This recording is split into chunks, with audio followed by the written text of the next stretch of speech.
All right, now your life's mission statement.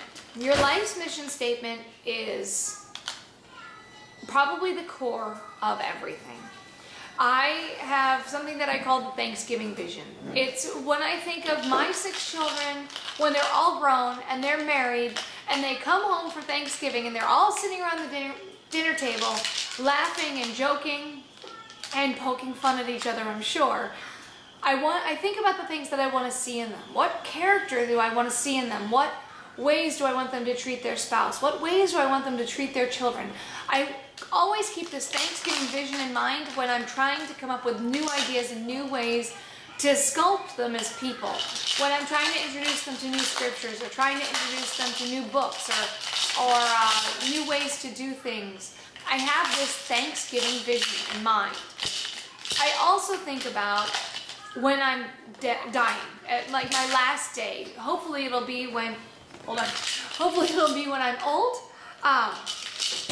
When all my children are around my bed and they're thinking of the things that their mother did for them or their mother didn't do for them, or the things that they wish they had in a mom, or they are thrilled they did have in a mom. I think about those things and I try to sculpt my life around that now, because I don't want to have regrets on that day. And I know no matter what, I recently heard that even Billy Graham has regrets over his life. And you think of these huge, amazing pioneers of our faith, and they still had regrets. So you're not going to avoid all regret.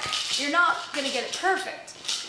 But you can do everything in your power to make sure you're working towards a goal. You need to have that vision. So that's kind of where your life mission statement needs to be.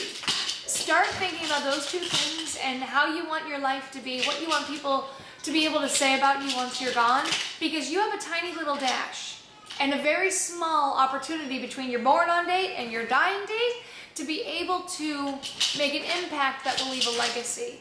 I don't want to just exist for 50, 60, 70, 80 years on this planet. I want to leave a legacy in my children that will go on from generation to generation to generation. I want to reestablish a covenant with God through our family heritage. That's my goal. So I need to think about those things now while I'm raising my children so that they can raise their children.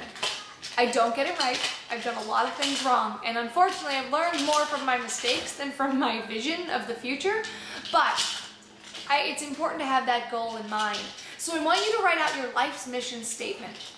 That's going to be critical to kind of seeing where you want to go. What are the things that you want to do? Where are the things you want to conquer? What are the questions that you want to try and answer? What are the questions you want to try and answer for other people? For your children? For your grandchildren? Ultimately, you're training your grandchildren and your great-grandchildren as you train your own children. So think about that. Think about that vision.